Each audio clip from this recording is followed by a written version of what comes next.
Welcome back, everybody. It is time for the big one. The big match for today, it's SANDBOX versus Cyclops Athlete Gaming. Very excited to get the show on the road and cover what has happened with these two squads over the past week, because they had pretty much mirror, I guess, setups, mirror everything. So this is the actual test for SANDBOX and CAG. And let's start with SANDBOX. Fabian, what are your thoughts on the squad now? Well, I've praised them a lot. I praised them in the pre-show this time. I praised them in the pre-show last time. And I mean, they have just updated their fragging power in the entire roster, removing Harper and instead of getting in Arukase, and also getting Good Boy instead of, I think it's Nova, right?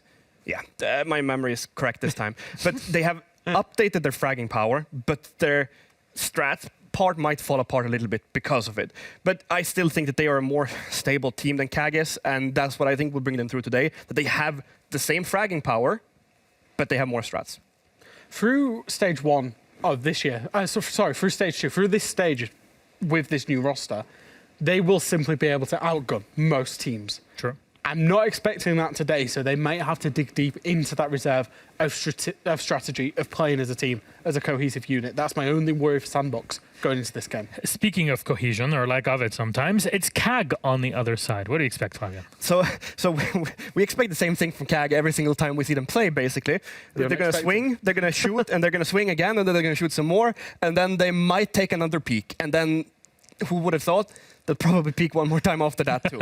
So it's one-on-one all the time. One of my favorite things to do when watching CAG is watching Blackray, because he's so good in the entry. He goes and gets the entry killed, but then he never stops. And it's the easiest job for our observers ever. Watch Blackray, let him get the entry, and he just keeps going until he's killed everybody or been refragged. There is just it's either forward or nothing. Yeah, no breaks on the engine. That just depicts how CAG play. It's so entertaining to watch. And again, they're another team where most of the time they will just run over their opponents on gun skill, but probably not today. I do wonder how their opponents do the analyst work in front of their game. It's like, yeah, guys, they're going to peek ya. It's like, just good luck. You're ready. So yeah, just hold your gun up, ADS, don't let go of that, and then hope for the best. And they'll probably have some kind of shield setup going on as well. It worked against Rogue in EUL. Well, anyways. Yeah, let's not get into EU. Rogue. Yeah, well, 7-5 was the victory that both of these squads had last time. CAG against Spear and SANDBOX against Reject, and they both played on Bank also. So let's see which map we're going to be playing on in this case. We're going to have a repeat of Bank, or we go to something else. It has been banned, this time by CAG, and a border removed by SANDBOX at the end, leaving us with Theme Park. All right, SANDBOX on the attack as CAG has chosen defense. Your thoughts, Jack? Theme Park I would not be surprised if we saw a Theme Park that was completely attacker-sided given these two teams, because they can completely flip the dynamic of the map. Normally, you're talking about Theme Park as a defensive map, but especially with the way CAG, they're starting on the defense. I wouldn't be surprised to see CAG lose the defense and then this go to overtime. It wouldn't surprise anyone. That's kind of the sad part about it, I guess. Or, well, the happy in other ways. It's like, we expect Theme Park to be a 4-2 minimum for defenders, and now that's not so certain this game.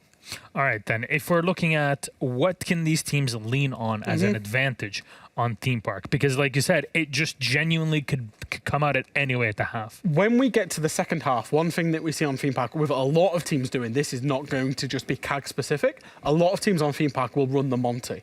And the reason being is that there are very few actual doorway entrances, particularly to the top floor of Theme Park. You've only got cache or cafe side. And taking map control and taking it fast is very hard to do because of how much of a maze that top floor of Theme Park is. So I wouldn't be surprised if at some point we see Anderson playing the Monty. I also then wouldn't be surprised if SANDBOX go and ban it away from him. Yeah, I want to see a Rooney fly into break room and then just cut it off.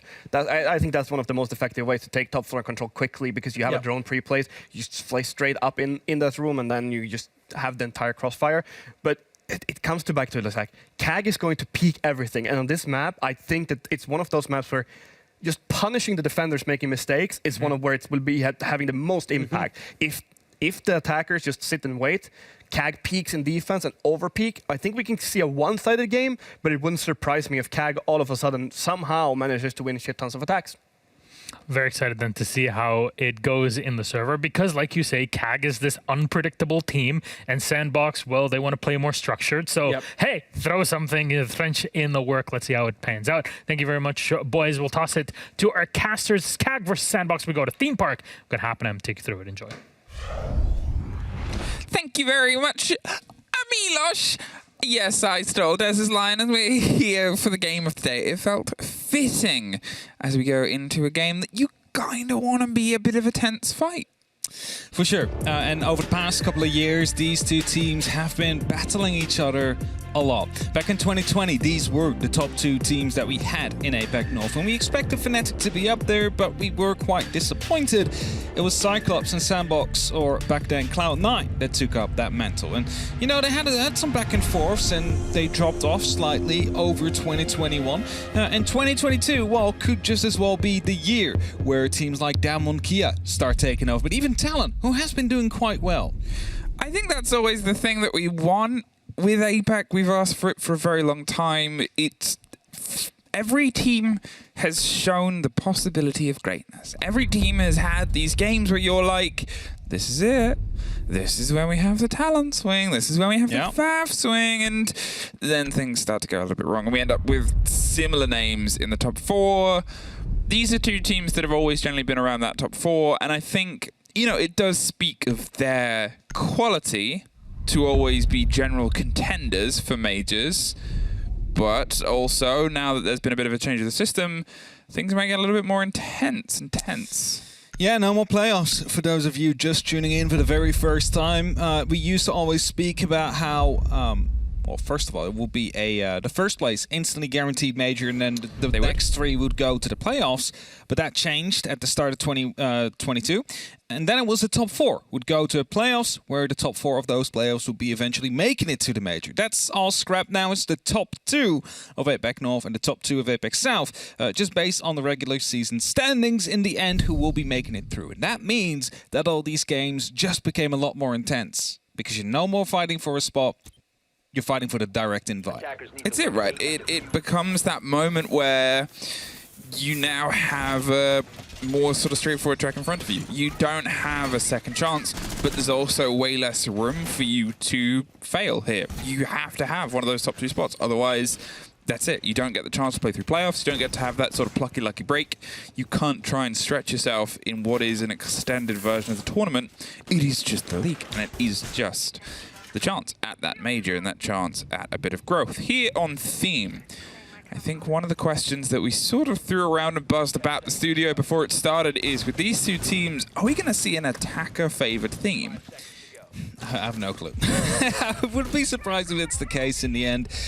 We know Cyclops likes to bring some funky operators every now and then. Not that I'm saying the current lineup is too weird.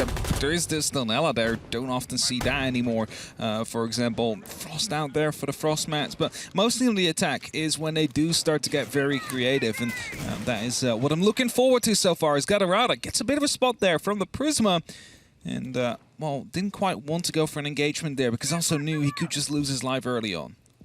Gadarada's in a bit of a tricky position here. Obviously, there is rotates out, but you want to see if you can try and stick yourself in as surprising as possible. No surprise now. Envy Taylor on the Nook, I think, wanted to try and slip their way through, but there's the reveal of the player. There's the catch on the Frost mat. Now they're going to see if they can lean back in. Gadarada sure is. The pre-fire comes around, just sees the edge of a Frost that's really wanting to lean into this engagement here, and well, drawing a lot of attention, a lot of focus, and a lot of time. You're looking at this site, and you're looking at how you want to take it. That bottom of yellow stairs becomes a big important part of a lot of teams' pushes, and for that you need this. You need the clarity over the space. Black Ray in the meantime opens up. Shyle and one more over the top there. Locks in above, and well, I guess that's the other space that you might need for the yellow stairs push. The top of Dragon, it's still gags. Slowly starting to fall apart here for SANDBOX. Haven't been able to get into the building yet even, and they're already being shut down. And there's still plenty more issues they need to overcome here. Someone in the bathroom holding cash. You see there the only operator icon that managed to get inside. Diana. And then also one here on top of Dragon. So they didn't get very far. They need to start hitting those walls. It's just difficult to do so with the amount of aggression that's currently being brought out by Cyclops. And with 80 seconds left on that clock, only now Envy Taylor is starting to get the drugs lab under control. That's it. It's worth remembering where the site is. It's underneath, and Arakaze still has a lot of work to do on the top floor here. Finds Black Grey, gets revenge, but him being able to already find 2 bodies of his own means, well, he's done his bit and his part. Now, can they try and find some of the angles back towards it? They do still have static on that Heartbreak. They do still have grenades to try and bounce around. Only really one. but there's nothing that should directly stop that wall even in fact being popped open. It's just the cost of all of the discs, and the ADS is on the opposite side. It's very much bunkered in, very much mobile here, as we can see them stretch themselves around to Oil Pit. They have a swing, and MVTaylor has himself a little bit isolated between pretty much 3 players. Looking if there's an opportunity to maybe go into the barrels. I mean, drones are coming out to get some spots out. So I was aware of one of those players, but might have seen it before. One is on the arcade stairs as well. Envy is not going to be able to lock in any of these kills, but a trade comes in from Arikazi. He's going to try and go for a second. Goes for the pistol here. It's a bit of a tricky position to be in here, and he will be picked up from the back. So 1v3, only up to Static now with that diffuser. Knows where one is, just needs to isolate him first. Hiding in the smoke. Oh, he has everything of steel now. Anderson. I was going to say he held it really well before he sort of stuck himself in on the first engagement. There, I mean, I guess the sort of confidence to just stay still. Their vision's based on movement. If he's not hitting me, he will not be hitting me at all. Basically skipped by the one position where he was, pretty far the other 2 areas. Might have been prone, didn't know that. Of course, smoke was out there blocking that vision. So good first round, a double entry from Black Ray up near the cache area, and the top dragon really helps. It takes out the angle out of the attack that they wanted to go for with SANDBOX. And of course you still have some of those crucial operators, but you're just very limited in what you can actually do in such a situation, and thus they needed to try and force some kills. Didn't help then. The Nook unable to find that first connection onto the barrels. Also, basically in between a 3-point attack. Barrels, splits, also the arcade stairs. As soon as he walked out that door, it was a death sentence. It was a start that I guess is to be expected, a bit of Cyclops there. The swinging, the activity, the things that we talked about before on the desk is they like that. And Theme as a map plays into that. I think that's one of the worries with SANDBOX. One of the problems that we saw in the first split, and granted it wasn't the full final roster and there's been changes since, was they were a bit slow, a bit cautious, especially on maps that I would say are transferable, like when we saw them on Skyscraper a couple of times and it wasn't quite finding that connection. Here, they went for an approach and it got shut down pretty quickly. We didn't get the true eyes on to see how it broke apart, but it was sudden and it was this sort of strike back with only a couple of boots in the building. So it seems like Cyclops, they're setting themselves up so close to those walls that it's causing SANDBOX a couple of teething issues on the approach. You want to stop them from getting inside, especially on that top floor. I mean, Jack said it before, there's only 2 doors and a bridge to windows. As Black Ray found Arikazi there, went a bit aggressive as soon as the airdrop launcher was being pulled out, and that's another entry kill for the side of Cyclops. I mean, that was it. You just have to expect them to swing. They're always going to try and set themselves up. If you're going to pull out an air jab and you're still within swinging distance and you have a sight on a player that's in that room, you know that they're going to try and take the fight with you in a moment. Good boy. He's prepped with the Amaru. He wants to see if he can try and get a quick slip up here, but now that they're a man down, it's a bit of a big risk. So instead, gets himself to a new position. Tries to find a slightly new angle. Is that a Riley charm I see? It is. One of the new streamer charms. New streamer charms. There's a bunch of them. For Rai. Yeah. Very cute charm. It is a very good charm. Nice little cute logo. 90 seconds though. Pre-placed drones being set up by Shell. So just to make sure that they can find anybody inside of Arcade. And talking about that, Black Ray will be finding someone inside of Drug. It's the second kill of that round. He just continues opening up these rounds for Cyclops and just leaves SANDBOX with so many disadvantages. I mean, look at it as well. They only have 3 drones and some RCs as well. It's going to be very difficult for them to try and get all these positions of the remaining Cyclops players sorted out. Well, now a steady breach and break over onto the cafe side. There is still the single player tucked in behind one of the alibi. Pops the Prisma, pops their position, and gets popped by Black Ray. A triple for this round so far. He is absolutely tearing through it. And look, he just finds a new window, a new angle. Good boy at least shuts them down. But at this point, it's 40 seconds. They're confident enough to long arm some of that utility all the way outside. It's 2 versus 4. They started off as a 2 versus 5, and now they're going to see if they can just try and push themselves over the top here of Arcade. There is a player on the stairs that does get caught out. Good boy was on for a double, puts a little bit more in, but 25 seconds, and they still got to try and find their way through onto the side itself. So as you see, locked him around the corner with the English shotgun. Should be able to pop at least a sliver, but it doesn't need it. This good boy gets caught out by a spray round from somebody else. Static. All that's left past the first smoke canister, sees the head of the next player. They just need to put some pressure on and make sure he can't get through. They have the reveal, the play, the swing round onto the top of the arcade. 5 seconds. He has a kit, but that canister is just going to find us pass out now. They don't show their head. Cyclops, 2 rounds. Second round indeed, and that is 5. Okay, let's just put it like this. 5 opening kills for Blackray before SANDBOX was able to put something on that board. First round he managed to get 2, then finally a kill came in for SANDBOX. This round he managed to get 3 before finally SANDBOX was able to neutralize him here. So far Blackray is the absolute dangerous factor here in SANDBOX's game. They need to make sure to neutralize him. They need to make sure that they try and isolate them and find the entry kill that way, or at least trade him out instantly as he does, because right now he's dealing too much damage for SANDBOX to even try and launch an attack. Because what you saw there in the end, I mean, it's like a Hail Mary. You're tossing your flashbangs and you see if you can actually lock out these kills. And yes, of course it got up to a 1v2 in the end, but that's only because Cyclops is giving them those gunfights to keep them occupied and stop them from planting at that moment in time. And now with a 22-second left on that prep phase here, very specific, Cyclops is headed towards the initiation and the office. Sometimes we do see an extension into bunk. Not quite sure if we see that. I mean, we do see some reinforcements coming down, but I don't quite see the rotate yet. That would normally be there. So there it is. Okay, shotgun opening up now. It's there. I was just wondering, are they going to play this in a different way? No, they're not. The Ossa on the board in the hands of Arakaze. It used to be something where if I'm going to talk about the pushes that we saw from SANDBOX in the previous split, Ossa was a part of that, usually in the hands of Envy Taylor and usually a bit unsuccessful. It was slow, it was cautious. It had a couple of moments, I think, on Clubhouse where she was able to make some good use of the talent shields, but outside of that, it was, yeah, it didn't quite have the pace that you need, and to be honest, the pace being applied so far by Cyclops, yeah, it's pretty terrifying. It is that game that they love to bring to Siege, and you can see with Anaton prepping himself up the potential of a hop out here. There's many windows to try and break yourself through, but yeah, 2 claymores, 2 windows, 2 covers, 1 alligator. Shyle finally finds the opener here on the side of SANDBOX in the 3rd round, and is going to keep the spray heavy and see if he can try and find a second. He doesn't. No, it was Blackray. Perfectly timed elsewhere, takes the head off of Envy Taylor.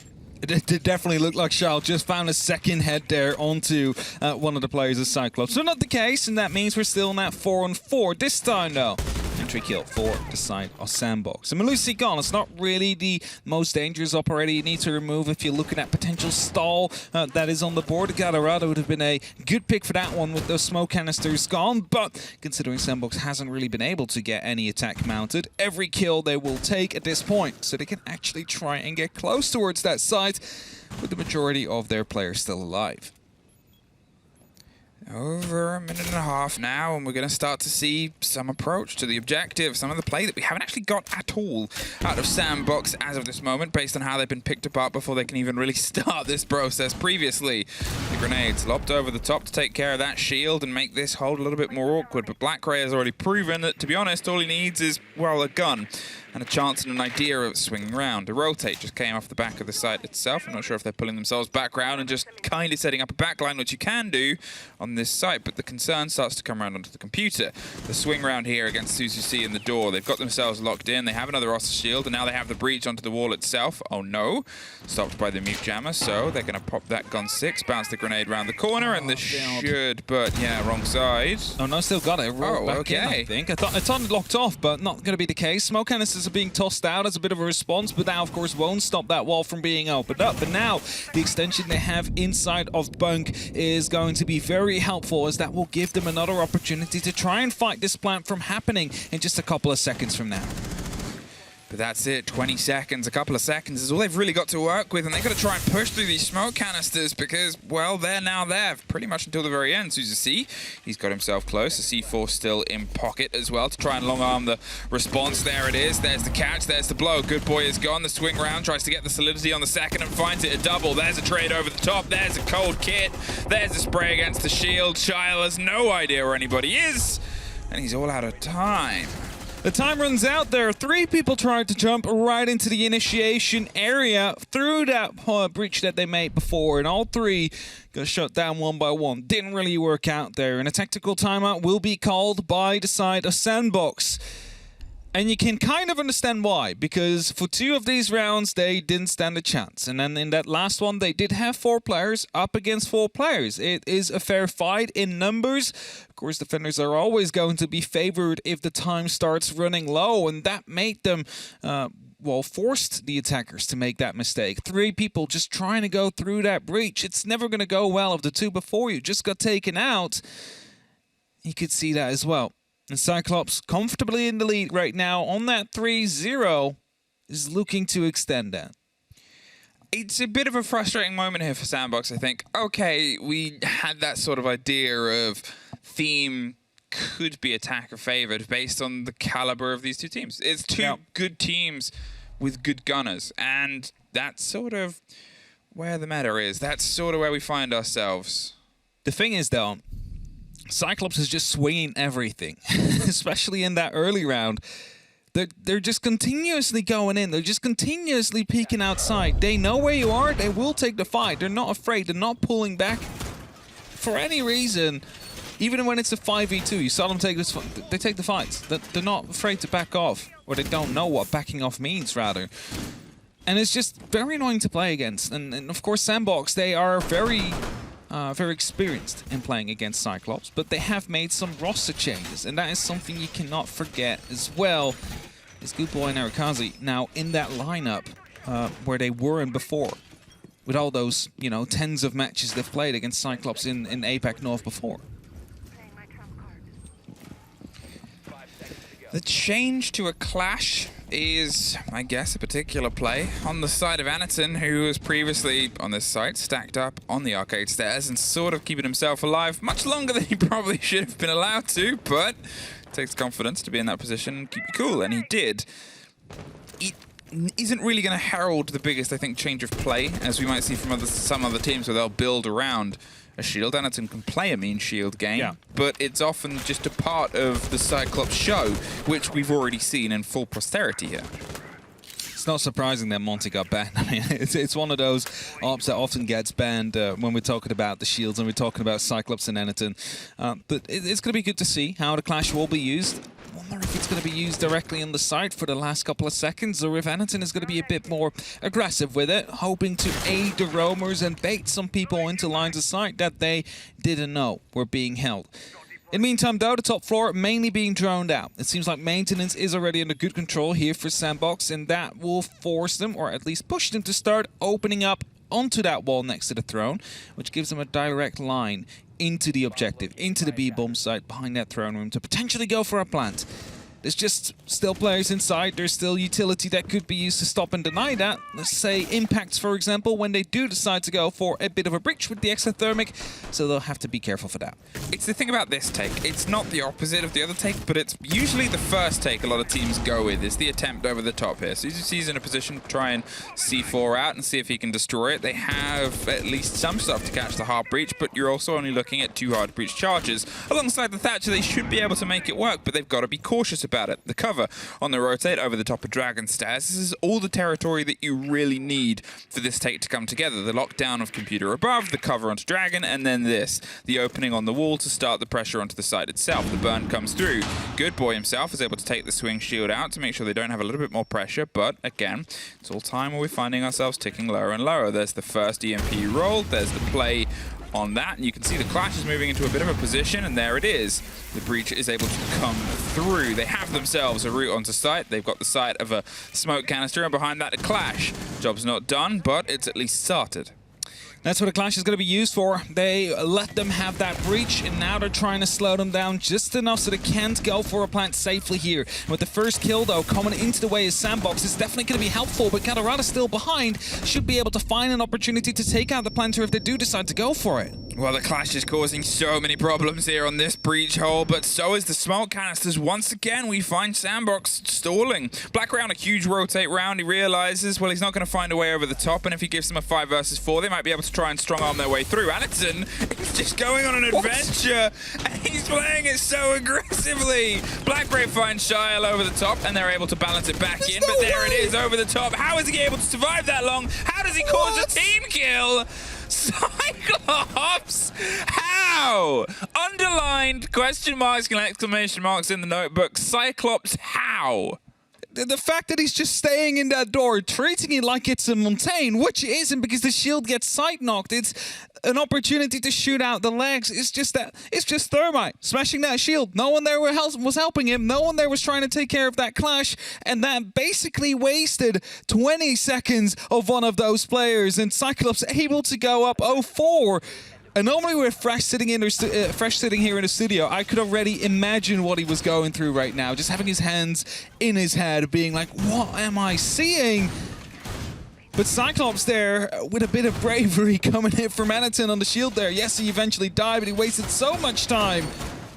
It's going to be 0-4 up, and we're headed back towards the bunk and daycare. It's not frustrating to watch because... It's frustrating to play. It's frustrating to play against. If you're in that situation and you've just come off the back of a tag timeout, and I guess this is what I mean by the clash isn't going to be defining the play. Anderson is just going to play the clash amongst Cyclops' play. A lot of other teams, if their clash player had done that, they would have been furious and fuming, and they would have said, why are you doing that? Yeah. In the case of Anderson, it works.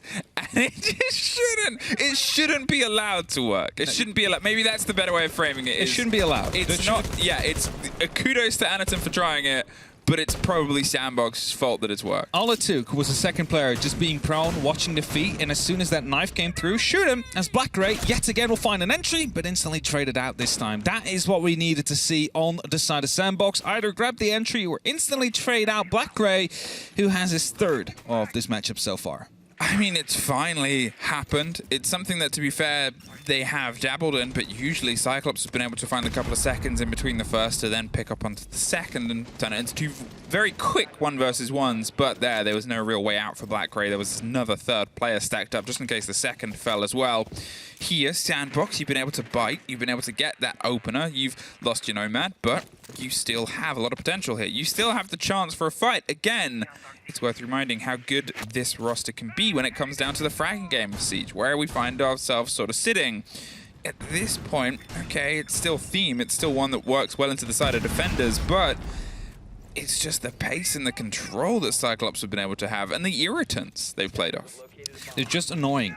SANDBOX. That's all they're doing. They're trying to play onto their nerves right there. The speed, they're peeking everything. They're running out if they get the opportunity. They're swinging whatever angle you can maybe imagine. And then they're also on top of that bringing the clash just to end it all off. It's Aegator with yet another kill. Rotates back into the throne, and that is a bit of a miss drone potentially coming through there. A late rotation made with the impact allows him to pick up the kill onto Shao, onto Diana, and that is suddenly a lot of utility gone. They do, however, know where he is. There is pings coming through, and I'm not quite sure whether or not they are aware of that on the Cyclops side.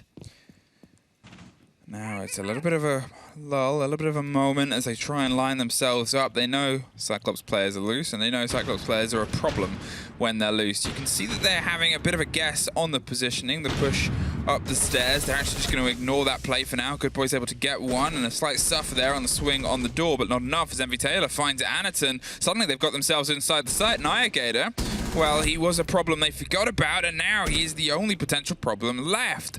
The creep up round on the back of Arcade stairs, covering round onto the swing, just sees the end of the buck, but doesn't win it out.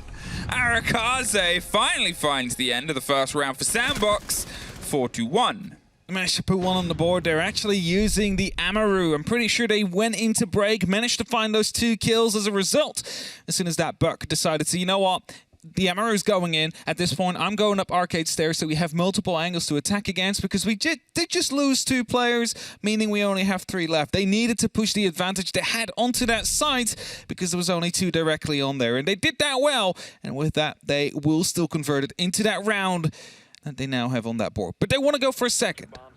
they're probably not going to be content with a 5-1. It gives them a fighting chance for the full 3 points, but you want one more, just so you have that extra buffer, just so you can slip up once during your defense and still have the opportunity for a full 3. It's a breath. It's a breath. I mean, if they're able to forge out a 4-2 here on the turn of the half, I'd kind of be a bit impressed based on just how the opener of the game gone, especially considering they've used their tech timeout. They've already utilized their one pause, their one time to have a conversation with their coach and get him involved and just sort of stem the pace and see it. And obviously, you know, Cyclops have theirs if they need to use it at any point, but from this, as far as the game is considered, it is just play to the whistle now. And SANDBOX have to make sure that they can try and grab as much of that before the turn of the half. Yeah, they have to. They cannot afford to lose one more round here because suddenly it's looking pretty dire. As soon as you give over to the defense yourselves and you're up against SANDBOX, who, not Cyclops, I mean, who have quite a bit up their sleeves. I mean, I wouldn't be surprised if we see a Glass and Sense push coming through. I mean, it is something that if it is being brought, it's probably going to be Cyclops. And I wonder if they're going to be playing into that, if they're going to be bringing the Warden prematurely, just in case, for example. Not that it matters now yet, because we still have one more round before that swap happens.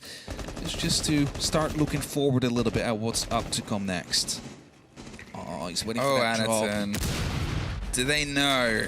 They're sending the drones to find out, but the thing is, often Anaton sending it through the window. Sending it off the side. There was a bit of a jiggle peek there onto.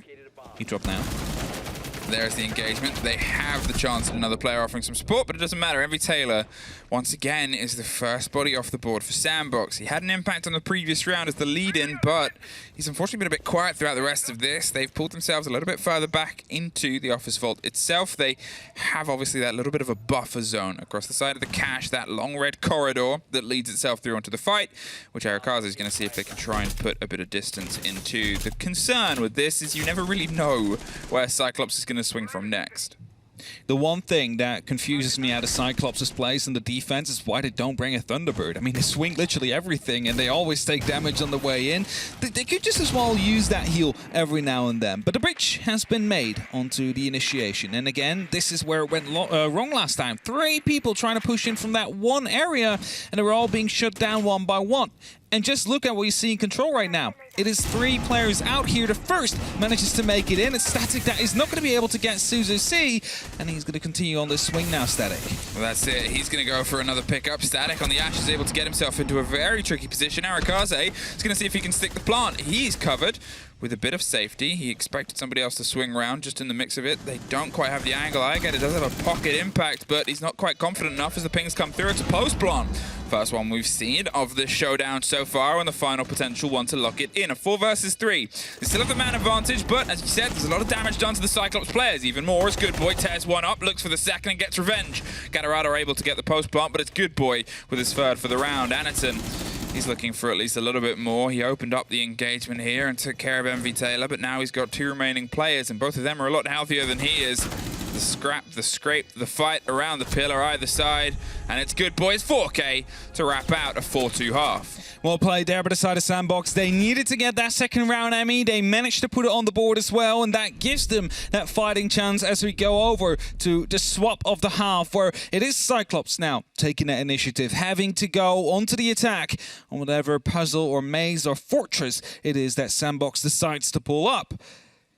It's always interesting to see what kind of operators they will choose to go for. Now, this phase doesn't say anything yet because the repick is always in, and Cyclops, they make good use of that.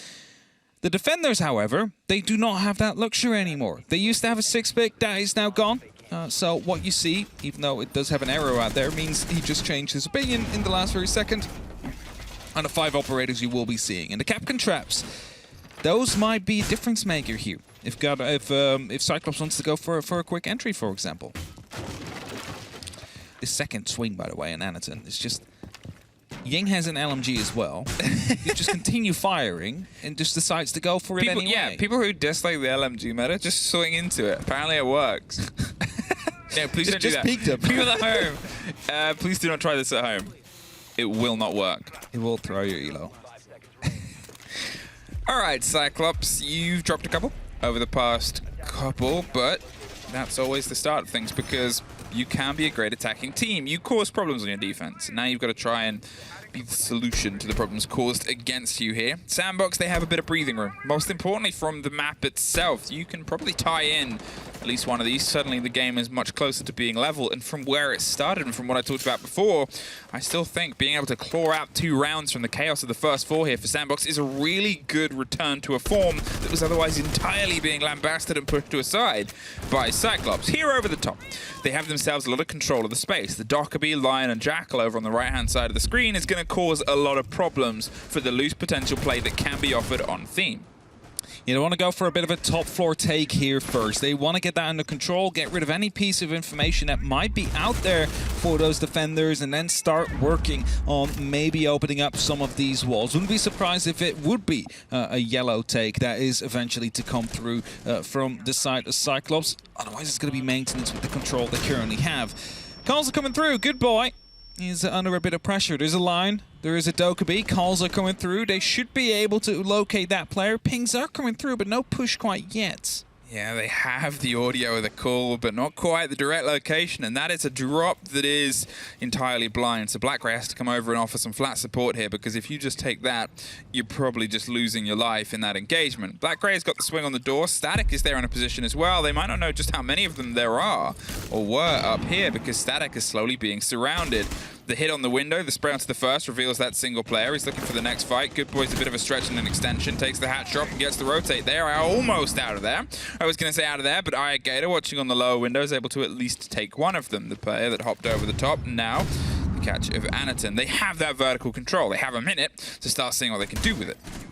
Well played by them there. I mean, they knew where they were. They tried to force them out of their positions and catch them off as they rotated out. Successfully done so as well. Just unfortunately missed the rotate. That was inside of barrels, but that can be used either way. They could try and take that control and push through the site that way now, as they try and figure out if everybody's on the site now, or if there's still someone hiding around in lockers, for example, that they need to dispatch off. Oil seems to be a bit of an iron idea here for Gatorada. It's not the most common way of breaking yourself into the site, but at this point, without the breach and your attention paid to the other side of the wall, with nobody really coming over to yellow, it seems like one of the only real options left. I say that as they find their way around onto this. The bottom of the staircase is going to be the next attempt here. The impact does catch the charge, and there's the E1D on the door. 15 seconds, and Gatorada just tries to swing in. Black Ray is the one that actually finds success here, but they're the ones that have the onus of the plant at the time. Envy Taylor with 1, 2, and Shyle over the top. Anaton and Envy Taylor, he is turning it into a bloodbath. Anaton has the last lock and the laugh, but with a kit in pocket and no player to be found, it's a cap can in a corner. Decided to pick up the kid and then realized I don't have time. Yeah, just saw him in a peripheral there, but it's not going to be able to reply on it in time. And that brings it back to that 4-3 with Cyclops there. Entry kill, managed to perfectly shepherd these roamers back towards the site. Just not enough time to eventually do go for the execute. A bit of a misplay, maybe, as well, when they tried to open up the yellow wall, like I said they would before, as there was no grenades to be tossed over to try and dispatch of the players that would be trying to go for the impact trick. I mean, it was opened up. That already spells out what the plan is going to be for the defenders there. Well, Cyclops, they got close in that they were actually putting pressure onto the site, which is, to be fair, better than SANDBOX's opening attacks. But we are deeper into a game, and SANDBOX have had the time to warm up. A bit of a change there, obviously, across both boards, but Cyclops are a team that I think very much enjoys the idea of attacker repick.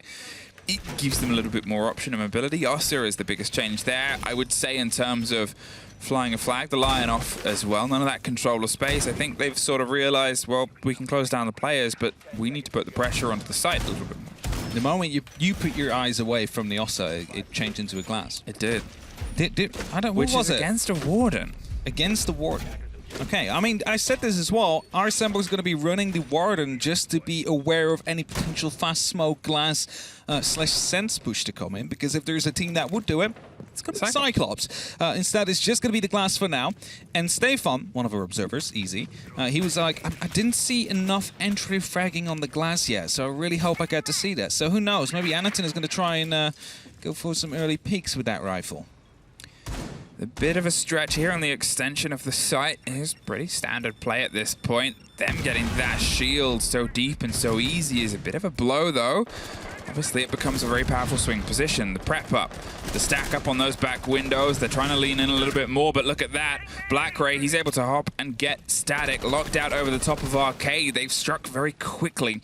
As I said, they're going to pay themselves a little bit more attention towards the site itself and take out anyone between them and it instead of trying to chase them over the top, and it's worked so far. The late play in the place of the shield there just to offer themselves a little bit more swing and support, and hope and assume there for the Arcade. They've got themselves the rotation, couldn't quite get it, the catch here, and well, with the pressure now pretty firmly planted over there, they're hoping that somebody swings into Gatorada on the backside. Yeah, Gatorada was debating whether or not to swing in from the break, but not really something he could do safely. So rotate is called. They're seeming to go from the cash side of things. Drone is being prepared here, so as soon as the breach opens up, they can actually instantly find out whether or not initiation is being played. Now, a reinforcement will kind of give them the idea that yes, it will be, and that means they need to put some utility that way as well to get rid of those players holding the close angles. All right, a very quick strike here, and Cyclops, they've now got themselves the time to go for the rotate. Blackray is able to find Arakaze on the other side once again. The second time a player has been locked out by a player who's actually been absolutely phenomenal this game so far. 12-6, and doesn't show any signs of slowing down so far. Ayagator with the pressure onto computer is just going to force a bit of a rotate here, and initiation from Shield behind a little bit more solidity. The long play on the smoke canisters or the potential of the glass is always going to be a threat, especially now that the Warden is off the board. It becomes a much bigger problem, or a potential one. And they're just trying to find a way to lock down the push where they're still working out where it's coming from. Cyclops are playing it from two different sides with the pressure from Blackray before, and here, well, that's a caught out Selma. They're not going to get the easiest breach across the board, but they've been at least able to get into an aggressive position, apart from Blackray. Gone off the door of Cafe. Suddenly might be able to focus to one direction. Oh no, Suzu C and Jael battle back and forth, and the kick goes cold. 30 seconds. And they've got to reconvene, get it picked back up, and get the swinging on the windows. There's a Frostmat underneath the main entry they might have gone for here, but instead it is going to be the waiting room pushing. Gatorada will find Shao inside a break, and now they could go for a potential plan. It's only up to Good Boy. Finds the very first. Knows one was inside break, spots the head, but is unable to connect the shots in the end. And Cyclops, they will win that round and push themselves up to 5.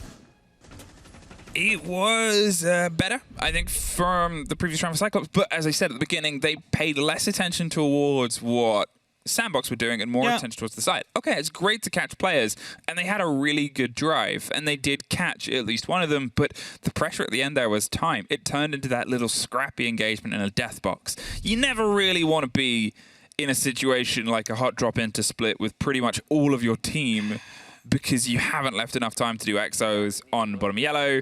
Here, the pace that they applied early onto the pressure on Arcade freed up so much more time for them to work on the other side on the top of Dragon.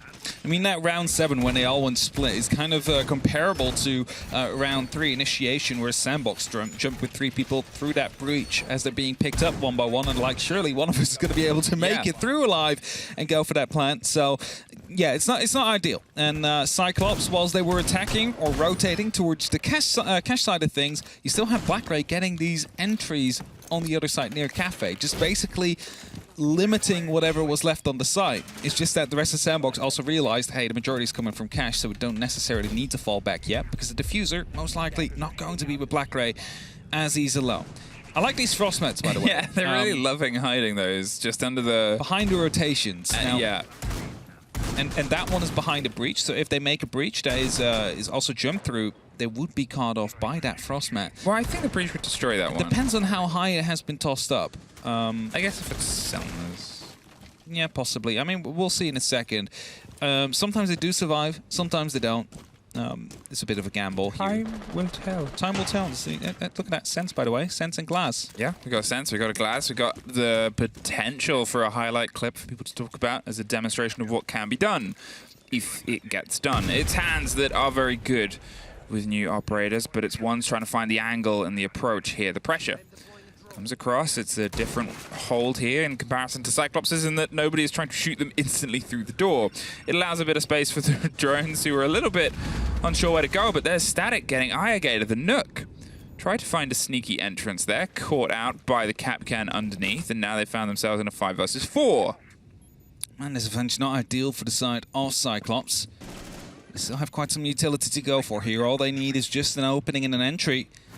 And after that, since the lack of a warden during this round, they could potentially go for a smoke or light screen execute here. First smoke's being tossed in. That's going to be allowing Anaton to start sneaking up a little bit and scout the site to see if anybody is playing close. Cannot quite find anybody just yet. Sees that shield, but no one behind it. Gets taken down through the rotation hole here and needs to be recovered, but Gataraad on the other side will find a kill. There it is. They should be able to get the pick back up. They're using the Sens wall very, well, I'm going to say well there, but look at that, the swing round, and MV Taylor, for a man who was a bit slow to get into the game, is able to swing around and find the double. He has been a little bit more of a problem for Cyclops on the most recent swing of rounds. Suddenly, they're in the 4 versus 2. They thought they were able to at least bite some of that round back, but SANDBOX did the most important thing, which wasn't let them. They stepped back into the fight. They pushed themselves forward, and now Suzy is going to have to try and stack himself up and see if he can get an early catch. A lot of time left to work with, some utility, and some of it is some of the most powerful, but there's the catch. The ADS does stop the roll of that Sense. It will only go as far as it's gone at this point, and that's not very far, unfortunately. Still has one left, is deciding to toss that into the A-bomb site here to lock off the player inside a fall to the player on the back of things here, so potentially a long run comes in, but that is going to be the Capcan trap that finds one, and then good boy with the second. It is SANDBOX that will try and get that score closer again as it turns into that 5v4, just a single round away from equalizing. Well, it's good to see SANDBOX starting to bite into this game a little bit more, whether it's just the fact that they have less of the pressure of time working in their favor. Cyclops, they're getting sharper with it, but it seems like, for my money, SANDBOX is stepping back in. Before, in their first early defenses, they were a little bit passive at points. It worked for one of them, didn't work for the second one. But this time round, the way that they were stepping themselves back in. Obviously, the free sort of opener there, I'm not going to say it was entirely free. I don't know whether it was let off intel, whether it was just Capcan caught the nuke by surprise, which does happen. Okay, it could just be just not checking the one corner that the Capcan could be hiding in. Because I assume the nuke was able to get in unseen, considering the hell presence. Cameras shouldn't have been aware. And it could just be that Static was at the right time. Right place, right time. Able to find the nuke and neutralize a big part in that attack. Because that's 2 grenades and 1 sneaky operator that can just get around wherever and whenever with all those cameras active. But well, with a 4-5, it is again gotten rid of with the Sense. I'm going to try that again, at least not now. We see the Dokkaebi and the Lion return though, and the Jackal. So high emphasis on clearing out these roamers again, like we saw in round 7. Back then they were quite successful doing it, just not with the eventual execute. You know, we are back to this site itself, and I guess I'm curious to see if they do try and lead themselves over the top and go for that heftier clear and find themselves limited, or if they maybe try and approach some of the other problems of hard breach a bit earlier. If they had an opening, if they'd put some attention elsewhere, they might have been able to, again, have at least a plan B. And a plan B could have and would have maybe been the difference there, especially when you look at how the SANDBOX players got themselves stacked up. Here, some attention is being played. The early drone game comes through. They've got themselves stacked up all the way across the top. They're looking towards these players. They're a little bit earlier in terms of maybe getting a cafe presence, and the swing might come through. It's down to Static to see when they want to leave. Not that early. Able to find Black. Gray able to cover at least the swing round. There's an Echo drone and a good boy pickup inside computer. One more player and a cold kit now. And this is entirely fallen away from them. The Echo drone of Arakaze, I assume, pinged all of that precious intel, fed it towards the players, sitting on mute jammers, which is a very clever play to stop the drone game coming through. And also any of these electronics. The calls wouldn't have mattered. The E1Ds wouldn't have been able to pick things up. With that, able to stay here and get those entries, potentially going for a 3rd kill here. Instead it goes a bit aggressive, a flashbang goes off, but he will be taken out eventually, and that brings it to a 4-3. But the opportunity here now to hack these cameras and give them in favor of the attack, so they can also start using those, potentially find 1 or 2 players that are out there and look at whatever sneaky gadgets have been placed, such as the Yokai drone that Arakaze is currently driving around with.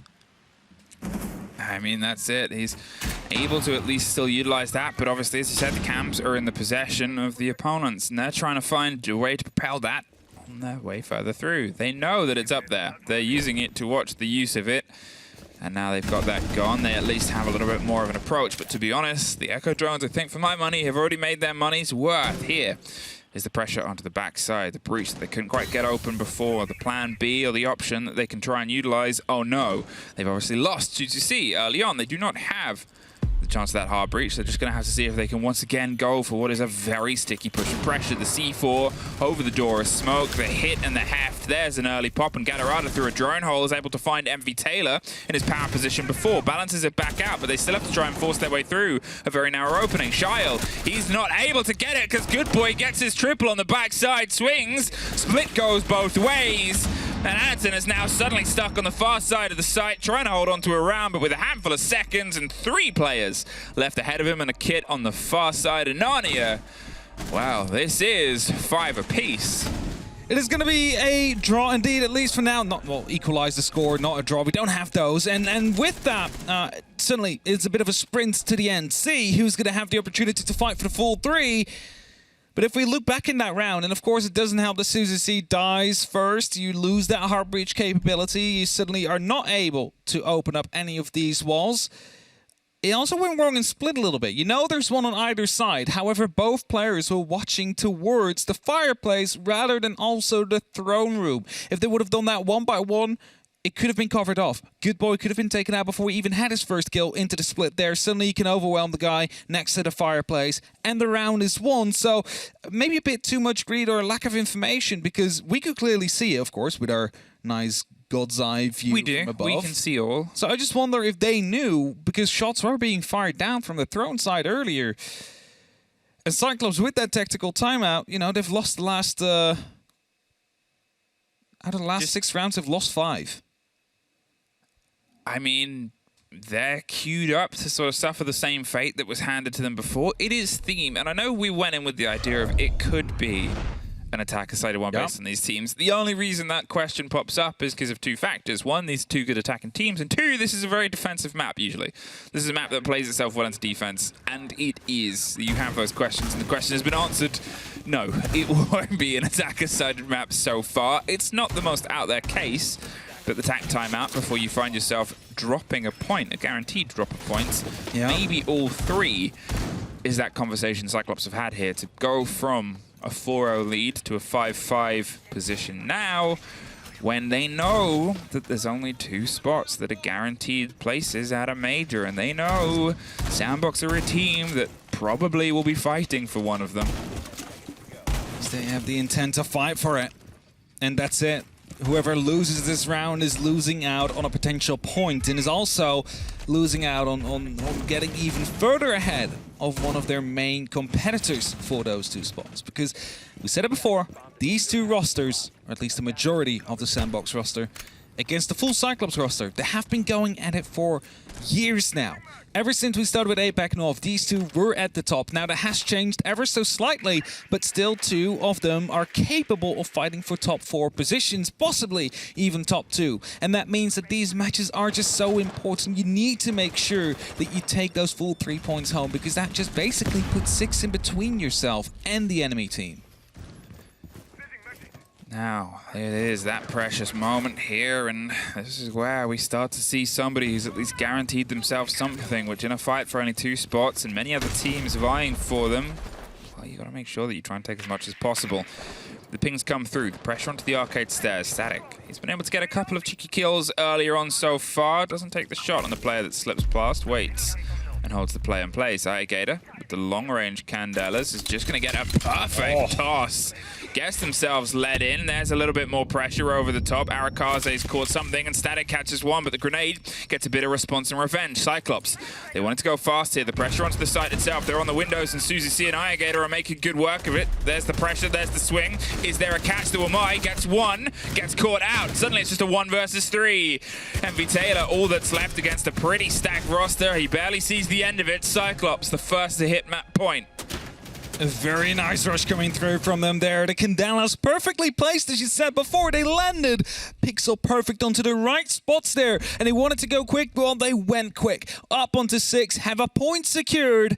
And as you mentioned it before, a full 3 to fight for now. A single opportunity. No slip-ups allowed, because otherwise we're headed into OT, and then it might be just for that 1 extra point you will be fighting for, but more importantly, you're giving your opponent points. That's something neither of these want. Okay, SANDBOX, this is a moment, and this is a very important one. Probably not just for both of you, but it's also worth considering if I'm going to talk about how these two teams are ones fighting for those top two spots. Every other team right now is fighting for the chance at these two teams to drop points. They want an OT. They want to see these two teams stumble. Whether it's Damwon Kia, who are likely to also be fighting for those top two, or it's someone that has a bit of a chance, Talon, who's had a bit of a swing round. You want them, from an opponent's perspective, to hit OT, because you want at least nobody to leave with a full fat 3. Keeps the competition close. Keeps it close. And with that, easier to overtake if you are going on an M&M-like surge, like we've seen over the latter half of Stage 1 of the European League. And as the Fight 6 currently on that board, Cyclops, while they are still on that attack, the time is still pressuring on them, but maybe the bigger pressure is inside of SANDBOX, because if they slip up now again, if they are going to be rushed or overwhelmed again, they go home with 0 points, and Cyclops will be going home with the full 3. Cyclops already secured themselves an overtime. They already secured themselves a point. They could, well, I don't think they will, but they could go for a bit of a funky player and try and surprise SANDBOX. I mean, it's always a moment, but it's one that they ran before. Here again, quick bit of pressure over the top. There is. It's gone unseen. The mute jam that's caught that Flores drone, and as he said, it's unseen. You assume they'll try and potentially long arm some of the destruction there on the wall. The Selmas and the play on the Thermite is going to allow the Flores to roll to the shield. Yes. Once again, they've been very good at getting rid of those shields and pulling apart that utility with the Flores here. Sophia. No! Oh dear. Yeah, unseen. You should check that. Just quickly go over, and probably they heard that snap. They might be going for a bit of aggression now, trying to confirm the kill there in favor of SANDBOX. It doesn't matter though. Static will find Black Gray before a return comes through. Well, now with a bit of a fight here over the top of Dragon Stairs, you can see they're concerned about the jump out on the window, and there it is. The Sophia is caught out and locked off. No recovering that player, and one tricky little Matt is the problem here. Can they try and rebuild behind this? Catches the camera and catches some of the control of Dragon now that the player has slipped away, but they didn't quite get the full read on where they went. Static doesn't have a C4, doesn't have that position, and, well, they don't have Suzu C now as well. Arikaze takes them down. Iagetter at least gets the catch, a 3 versus 2. The panic and destruction that's coming through on any approach into the site itself means that they're going to go for potentially a hefty rotate, but look at the kit. Look at the tricky position it's in, and look at the mute jammer that's just going to stop any of that breach. It was, I guess, a bit of a tricky moment.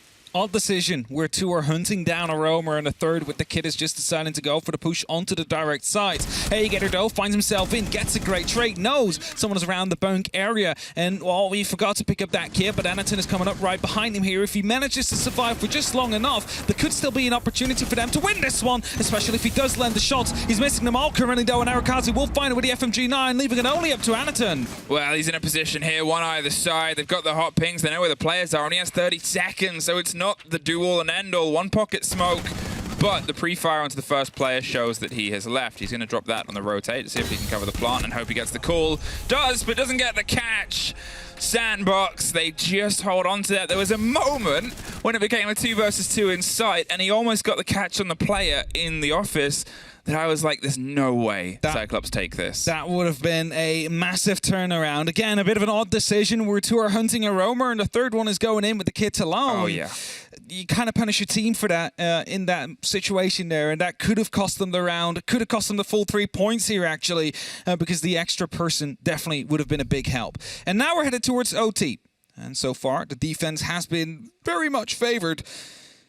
And it seems like SANDBOX is going to be the one to bring that with them here. Up to the throne they go first. It's been won twice by them on that defense, so they definitely be looking good here for the upcoming round. I mean, I think you put it well there. It's still questions. You'll look at the round before from Cyclops and be like, nice, really good rush. That was perfect use of utility, fantastic, well done. Coordination was clean. That Ying was like a perfectly played and cooked grenade. It landed and exploded. At the feet, you never really see that. And then you see a round like that where they charge the diffuser into the site with the two other players elsewhere, and suddenly they're... Yeah. And you're just like... What was happening? It's like, yeah, you don't have an answer. One round you have 100% coordination, the other round it seems like 10 in the dying phases there. It's an odd decision. Might have been a missed call, might have been miscommunication going through. We don't know that, of course. We can only criticize from far away, or at least describe it. But they're still not out. There's still an opportunity. We're headed into overtime now. For a while, it seemed like they might not be getting there after they only got one round just barely onto the bunk. So the fact they're here, I think they'll count for something right now. Trying to lift on the back of that momentum of those last 3 rounds they played, where they seem to have the upper hand for quite a while. Now, Black Ray, since coming onto the attack, hasn't quite been as massively effective as he was on his defense, where he was free to kind of do whatever he wanted to do. Good Boy, in the meantime, has really started to shine across this game. He was one of the only forces that was actually putting bodies down in the early part, but since the rest of his team has warmed up, he's just gotten even hotter. He's kept that sort of pressure, he's led into the gunfights, and he's made sure that somebody keeps standing up. Consistent 2Ks and 3Ks.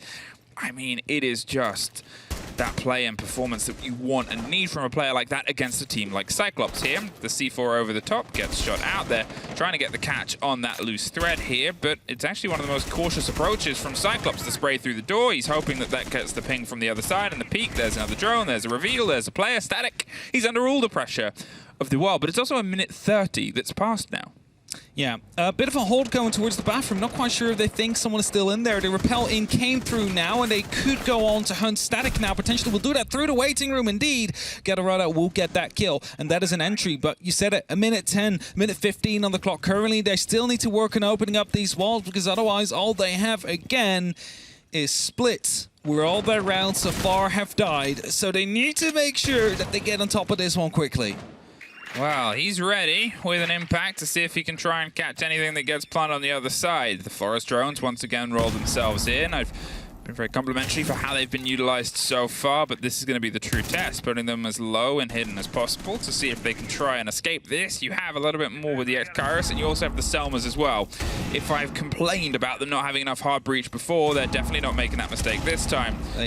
Too late, doesn't quite get the catch, maybe didn't hear it over the cacophony of other explosions, but that is a wall that will fall.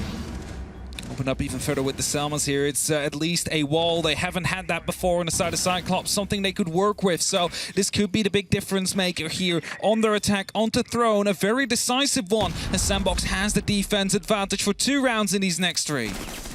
Tucked in, Shyle could be huge here. It's down to Gatorada trying to get some control of the back line. Envy Taylor finds Anaton. There's the kick cold once again. The swing round onto Barrels. Envy Taylor 360s all around the shop and finds a third for the money. Shyle pops up, but it's a quad for Envy, and he spiraled and he pushes his team. It was a slow start, but a flourish near the finish. We're not done yet, but they are suddenly in a position where they could take the 2 points here. They're on a match point now, overtime match point on the attack though, but luckily for them, they have a defense round coming up right after this one, and so far, 8 rounds won, or 9 rounds won on the defense, only 4 on the attack. So, statistics favoring them for the rest of this matchup here, but things could still change. And as we head towards the Throne again, it is an Amaru that gets brought out by Envy Taylor. Now, that might be seeing a bit of a switch coming up as soon as they realize what side it is, because it happens to be there's no direct hatches from below which you can enter from. There's also no windows that you can enter this side from. So crazy. A quick push, not really going to be helpful. You could, however, go for a top floor clear with the Amaru quite quickly if you do know what is safe. Try and quickly take control. Often break room, barrels, sometimes challenged from the hatch above. If you have drones there, if you know it's safe, Envy can quickly neutralize any potential threats that could be appearing up near that area.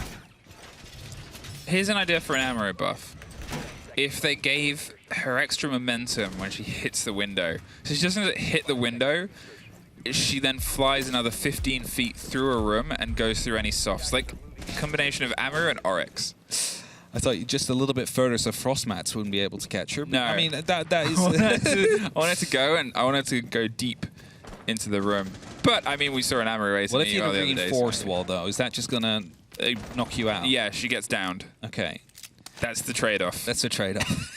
Okay, enough about that. 30 seconds gone, and, well, not much in terms of the engagement has happened. A bit of a slower clear here, because this is how SANDBOX seemingly like to do their approaches.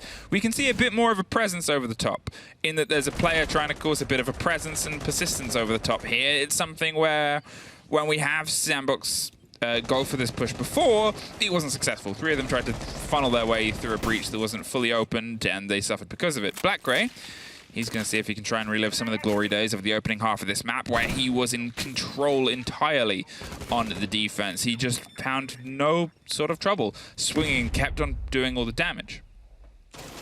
Entry from Envy. Not an Amaru-like one, just through the front door. Walken sees a hatch that has been opened up, needs to be worrying about a potential drop, but sees a player and finds Suzuki, fires him in the back to the head, and that is going to be yet another entry here for the side of SANDBOX. That is going to be very, very huge. These last dying stages of this round, potentially. There is a bit more freedom now and starting to open up. I mean, that's absolutely massive. We did not see them get the entry very often, and I think it was the first time they did, was the first round they're actually able to take on their attack here. They've got themselves built up for a start, but it's only the start. And we have seen teams stumble and stutter on this site because, as you said, it's not the easiest to get yourself in on. It's so locked in, it's claustrophobic. The Flores, they're going to see if they can try and get some destruction done, and they do. Able to catch one of the shields. There's a second around the corner. The barb goes down as well. There's a lot still stacked up behind this wall. They might see if they can try and get the breach. Sophia's doing their best to hold on above. Everything is being burnt over the top. The pings, the consistent blinds as well. There it is, broken open, and Static finds Anaton as well. The Echo is gone. The Smoke's doing everything they can to try and hold on here. Sprays desperately over the back and the sides. BlackGray has to start to try and make a move. A flat-sided Amaru take and the push all the way down onto the line, but BlackGray heard it. He's pinging, holding onto the angles, and the rotation actually goes on the other side of Drug Lab. Gatorada, a huge kill, because it allows BlackGray a bit of space. One more, caught under the side of the Flores drone, but might be able to secure this, just tucked around the corner. There it is, BlackGray on the rotate, goes massive. Harakaze's able to get one more on the back, but it's Gator popping up inside the site, a 1 versus 1 to determine it, and it's Gator that takes us all the way. How did they manage to survive this? For a while, SANDBOX seemed like they had it in their pockets there. Massive flanks coming in from either side. Massive plays on the side of Cyclops. Keep them in it all the way to round 15, where SANDBOX again will be on the defense, but with the throne out of the way, there is a bit more of an opportunity here for Cyclops now. And as we head towards the initiation, I mean, we all remember what happened last time. It was the lack of the coordination. The Fuse are pushing in whilst the rotates and the flankers are being taken care of. If they just fix that issue, Cyclops, with the swing of momentum in that last round, might just be able to pull it off anyway. It's that sort of moment where even with massive moments of Cyclops being Cyclops and just forgetting and throwing at moments, they still almost won the round. They still have that ability to muscle through mistakes and see if they can try and bring it together. SANDBOX need to be aware of this. They can't rest on those laurels, because when they have, the Cyclops have struck, and they've struck very quickly. So there is still this pressure, this presence. We've got the Nook on the board once again. Gator might try and find their way in. The drone is being placed underneath in Throne, but then it pulls away, and that's where they were caught out by the Capcan the very first time they came for this site. Yeah, Frostmat second time, and now Frost again being set up in all kind of different positions, all different kind of hop-ups. They know that Cyclops, you know, they jump over anything they can find just to take the shortest route possible towards either safety or a gunfight. Whatever it is they're looking for, and just putting these Frostmats in all these different kind of positions, you might be able to catch one off again, especially on the window on Top Dragon. Wouldn't be surprised if that's finding someone. More attention being paid to computer, and as I said, here it is, the Nook. A bit of a surprise strike that didn't work the first time round, wasn't really thrown in the second, and the third might be the moment where, if it doesn't get caught by the Capcan, it could absolutely start to put things apart, because if you make any side of this a little bit weaker, you'll see teams often try and put some pressure onto one side and then swing around for the approach elsewhere. Well, that might be what they're hinting at. That barb getting got means Gator has a route up. It's being watched at the top of the stairs, but it now has to be watched at the top of the stairs. Want to make sure he's not being caught off this time, yeah. Inside of the throne. More Returers coming in. Actually might be checking for Frostmats this time around. And we'll be able to get that shield. Not the Mew Jammer though. Might be a bit of an issue. Look at that, by the way. Behind the default plant. Also a Frostmat. He's currently playing on it, Shao. That could definitely pick up someone and ruin their round if they do decide to go for a plant. Oh, again, I said it! This one is going to catch someone off, and it does! It's Black Ray that is now down on 20 HP. Need to be making sure that he's not going to be hunted, so the drone needs to be put onto a bit of a flank watch here before they go for the pickup. I mean, more time having to be spent here. Anderton's going to smoke off his drop round here, and well, they're going to at least get themselves in the building. You assume Black Ray is going to get picked up because SANDBOX probably isn't going to want to swing into this fight. There are pings of a potential player, but that's just caution that has to be paid. 3 of them technically engaged in that. You can see Gator came around to make sure nobody snuck up the bottom of Dragon as well. It took a lot to pick up that 4th player, leaving only really 1 active trying to do pressure onto the site.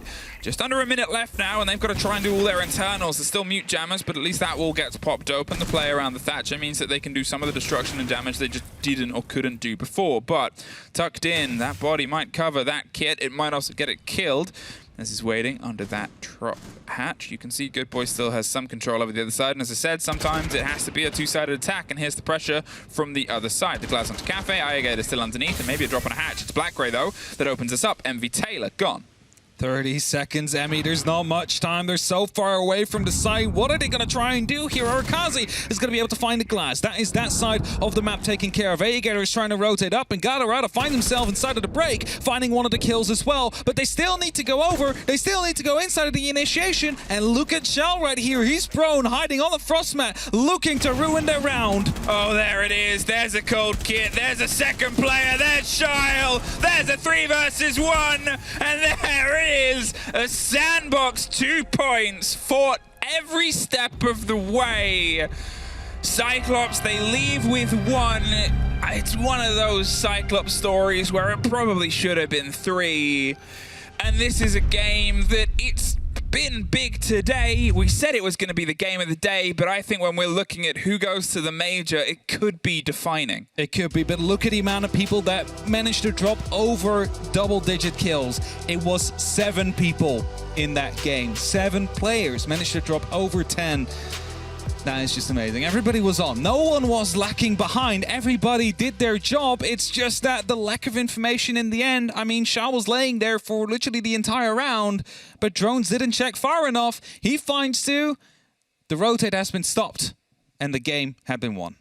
We'll throw it to a quick break before we're back with the desk to break it down.